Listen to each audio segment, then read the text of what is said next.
আসসালামু আলাইকুম ফলোয়ার বন্ধুগণ, দেখুন সমুদ্রের মধ্যে যে দুইটি মাছ দেখা যাচ্ছে। এত বড় মাছ আমার জীবনে আর কোনোদিন দেখিনি। আপনারা কি দেখেছেন? যদি দেখে থাকেন তাহলে কমেন্ট বক্সে লিখবেন। আল্লাহ কত সর্বশক্তিমান মহান সৃষ্টিকর্তা আমাদের প্রভু রব। তাই আমরা সকলেই আল্লাহর ইবাদত বন্দেগী করব, সালাত কায়েম করব, নামাজ আদায় করব।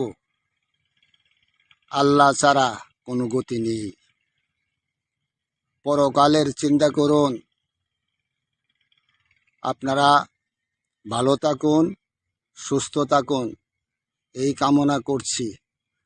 যদি আমার কথাগুলো ভালো থাকে তাহলে একটি লাইক ও একটি কমেন্ট করে আমাকে ধন্য করবে।